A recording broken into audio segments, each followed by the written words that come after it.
Cold fish movie शुरू होती है और हम एक कपल को देखते हैं जिनका नाम समोतो और टेको होता है। साथ ही उनकी एक बेटी भी होती है जिसका नाम मित्सुको था। यहाँ हमें पता चलता है कि टेको समोतो की दूसरी वाइफ है, जिस वजह से मित्सुको उससे काफी चिढ़ती थी। ये पूरी फैमिली ही डिप्रेस्ड होती है और इनका रिलेशन एक दूसरे से कुछ ठीक नहीं था।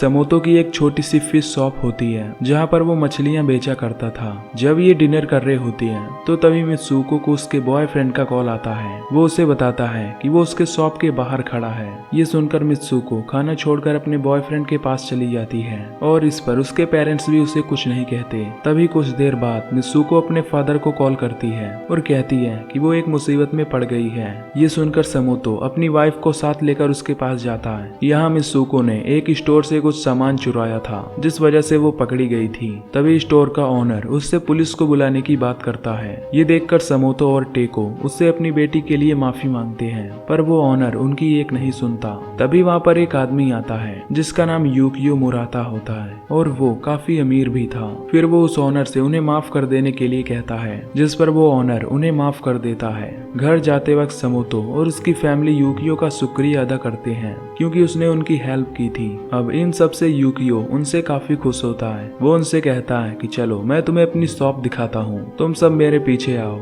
इसके बाद ये सभी उसके साथ उसकी शॉप में जाते हैं जो कि एक बहुत बड़ी फिश शॉप होती है और यहाँ पर हर तरह की मछलियाँ भी अवेलेबल थी। समोतो उससे कहता है कि मेरी भी एक फिश शॉप है पर वो बहुत छोटी है। इस पर यूकियो उस पर हंसता है। इसके बाद यूकियो उन्हें अपनी वाइफ से मिलवाता है जिसका नाम एको होता है। वो उनसे कहता है कि अब वो उनकी शॉप देखना चाहता है। जिसके बाद समोतो उन दोनों को अपनी शॉप दिखाता है जिसे देखकर वो दोनों बहुत खुश होते हैं। फिर यूकियो समोतो से कहता है कि तुम्हारी बेटी के पास कुछ काम नहीं है और शायद इसीलिए वो चोरी करती है, तो क्यों ना कल से तुम उसे मेरी शॉप में भेजो ताकि वो कुछ पैसे भी कमा सके। ये सुनकर समोतो खुश हो जाता है और इसके लिए उसे थैंक्स भी बोलता है। इसके बाद अगले दिन यूकियो उन सभी को अपनी शॉप पर बुलाता है जहाँ वो मित्सुको को अपने यहाँ जॉब दे देता है। फिर उसकी वाइफ एको समोतो से कहती है कि अब तुम घर जा सकते हो और तुम्हारी वाइफ को मेरा हस्बैंड अपनी गाड़ी से छोड़ देगा। ये सुनकर समोतो वहाँ से चला जाता है। इसके बाद यूकियो समोतो की वाइफ टेको को अपने साथ ऑफिस में लेकर जाता है जहाँ वो उसे फिशेस दिखाता है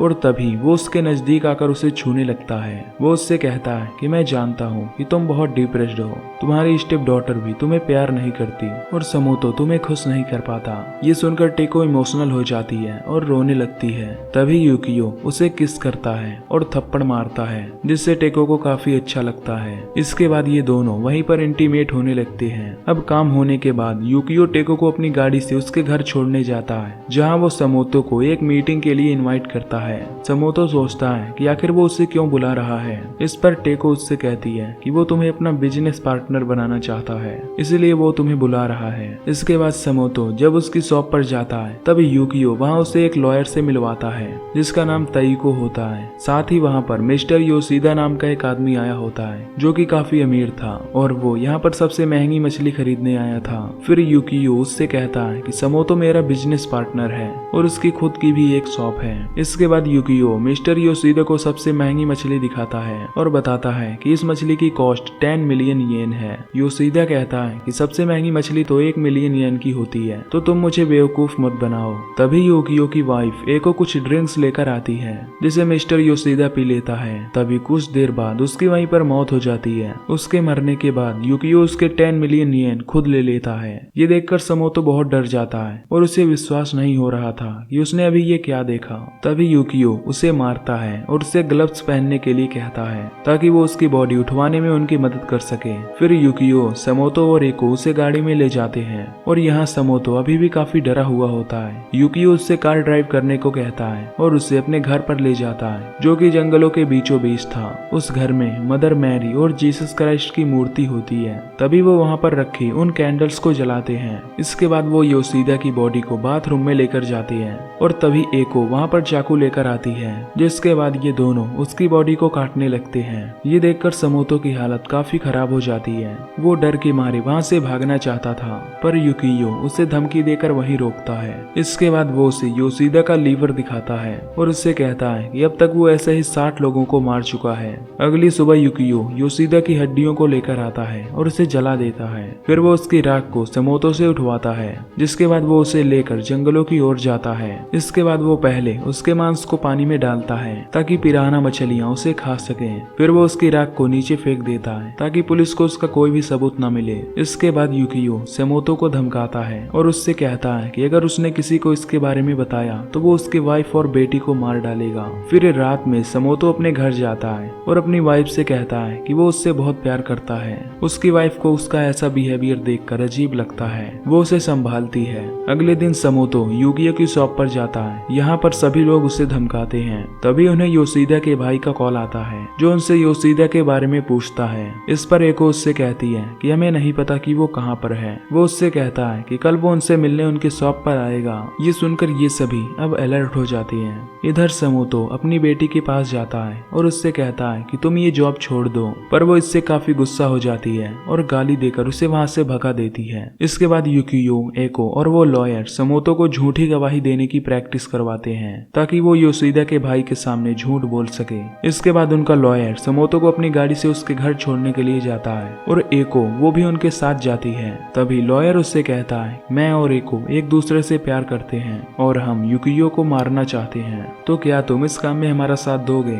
सेमोतो को लगता है कि वो झूठ बोल रहा है, इसलिए वो राजी नहीं होता। ये देखकर वो उसे गाड़ी से उतारता है और पीटता है, जिससे अब सेमोतो उसके लिए मान जाता है। अब सेमोतो इन सभी से काफी परेशान हो गया था और वो काफी डरा हुआ भी था, इसलिए वो अपनी वाइफ के साथ प्लेनेटोरियम जाता है। अगले दिन योशिदा का भाई उनके शॉप में आता है और उनसे पूछता है कि उसका भाई कहाँ है। इस पर वो कहता है कि वो नहीं जानता। सेमोतो भी उसे अपनी रटी हुई बातें बताता है, पर उसके भाई को कुछ गड़बड़ लगती है। तभी युकियो रोने का नाटक करने लगता है और उसकी वाइफ भी उसके पास आकर रोने लगती है। वो दोनों उससे कहते हैं कि वो नहीं जानते कि उसका भाई कहाँ है। अब योशिदा का भाई उन्हें रोता हुआ देख शांत हो जाता है। तभी वो लॉयर उन सबको डांट कर कहता है कि अब उन्हें ये मीटिंग बंद करनी चाहिए। इसीलिए अब योशिदा का भाई और उसके दोस्त वहाँ से चले जाते हैं। उनके जाने के बाद युकियो हंसने लगता है और कहता है कि हमने तो उन्हें गजब बेवकूफ बनाया। इसके बाद युकियो की वाइफ एको उस लॉयर के साथ उसके घर जाती है ताकि वो उसके साथ मजे कर सके।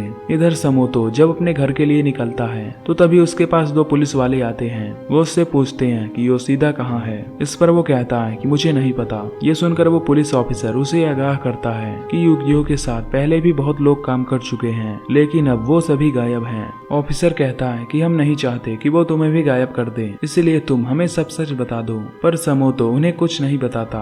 इस पर वो उसे अपना एक कार्ड देकर वहाँ से चले जाते हैं। इधर एको उस लॉयर के घर जाकर उसके साथ मजे करने लगती है और उनका ड्राइवर उनके सामने बैठकर उन्हें सेक्स करता हुआ देखता है। तभी युकियो सेमोतो को कॉल करता है और उसे धमकी देते हुए कहता है कि वो किसी को भी उस मर्डर के बारे में ना बताए। साथ ही वो कहता है कि मैं जानता हूँ कि पुलिस तुमसे मिलने आई थी और अगर तुमने उन्हें कुछ बताया होगा तो मैं तुम्हारी फैमिली को मार डालूंगा। फिर वो उसे अपने पास बुलाता है और उसे अपने लॉयर के पास चलने के लिए कहता है ताकि वो उससे कुछ सलाह ले सके। इसके बाद जब वो दोनों वहाँ पर पहुँचते हैं तो देखते हैं कि एको ने उस लॉयर को मार डाला है और ये सब युकियो और उसका प्लान था। फिर एको लॉयर के ड्राइवर को भी ड्रिंक पिलाकर मार देती है। इसके बाद ये उन दोनों की बॉडी को अपने जंगल वाले घर में ले जाते हैं ताकि वो उन्हें काट सकें। फिर वो दोनों उनकी बॉडी को बाथरूम में लेकर जाते हैं और काटने लगते हैं। सेमोतो ये सब देखकर बहुत दुखी होता है क्योंकि अब वो भी इस क्राइम में इन्वॉल्व हो चुका था। युकियो सेमोतो को जबरदस्ती अपने सामने बैठाता है ताकि वो भी उसे देख सके।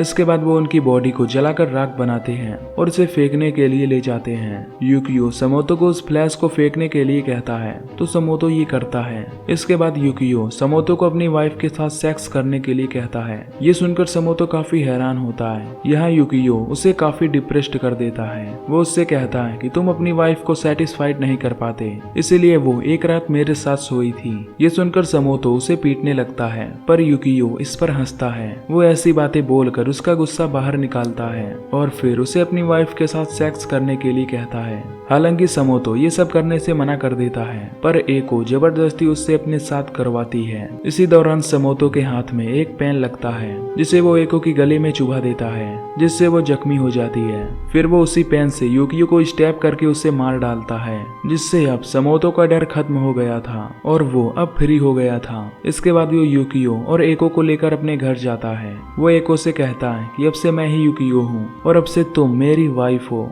इसलिए अब तुम मेरी हर बात मानोगी। ये सुनकर एको काफी खुश होती है और यूकियो की बॉडी को काटने लगती है। इसके बाद समोतो यूकियो के कपड़े पहनता है और उसके शॉप पर जाता है। फिर वो अपनी बेटी को अपने साथ चलने के लिए कहता है, पर वो उसे मना कर देती है। इस पर वो उसे पीटता है और जबरदस्ती घर ले आता है। फिर वो अपनी वाइफ से खाना बनवाता है और सबको एक साथ खाने के लिए कहता है। तभी मित्सुको को उसके बॉयफ्रेंड का कॉल आता है, जो उससे कहता है कि वो उसके शॉप के बाहर खड़ा है। ये सुनकर मित्सुको खाना छोड़कर बाहर चली जाती है। ये देखकर समोतो को बहुत गुस्सा आता है, इसलिए वो बाहर जाता है और अपनी बेटी और उसके बॉयफ्रेंड को पीटता है। वो अपनी बेटी को वापस से घर में ले आता है। उसकी वाइफ टेको उसके इस बिहेवियर से काफी परेशान हो जाती है, इसलिए वो उसे रुकने के लिए कहती है। ये सुनकर समोतो उसे पीटता है और कहता है कि मुझे पता है कि तुम यूकियो के साथ सोई थी। अब वो काफी गुस्से में आ जाता है और अपनी ही वाइफ का रेप करने लगता है, जबकि उसकी बेटी भी वहीं पर होती है, जिससे हमें पता चलता है कि अब वो पूरी तरह पागल हो चुका है। इसके बाद वो एको के पास जाने लगता है, साथ ही वो पुलिस को कॉल करके उसकी लोकेशन भी बता देता है। फिर जब वो एको के पास पहुंचता है, तब एको उसे देखकर बहुत खुश होती है और उससे खुद को प्यार करने के लिए कहती है। तभी समोतो एक मूर्ति से उस पर अटैक कर देता है और उसे भी मार डालता है। अब जब कुछ देर बाद पुलिस यहाँ पर आती है, तब वो देखते हैं कि समोतो खून से सना हुआ बाहर बैठा है। ये देखकर वो अंदर जाकर चेक करने लगते हैं। तभी वहाँ पर समोतो की वाइफ और उसकी बेटी भी आ जाते हैं। फिर जब उसकी वाइफ उससे मिलने के लिए जाती है, तो तभी वो चाकू से स्टैब करके उसे भी मार देता है। इसके बाद वो अपनी बेटी को भी स्टैब करता है और कहता है कि life is a pain and it's a bound to life, यानी इसे जीना जख्म है। ये कहकर वो खुद को भी स्टैब कर लेता है। ये सब देखकर उसकी बेटी रोने लगती है और यहीं पर ये मूवी खत्म हो जाती है। तो दोस्तों, अगर आपको ये मूवी की एक्सप्लेनेशन पसंद आई हो तो वीडियो को लाइक, शेयर और एक कमेंट जरूर कर देना और हाँ, चैनल भी सब्सक्राइब कर देना। बाकी मैं मिलूंगा आपसे अगली वीडियो में। Till then take care, love you, bye bye.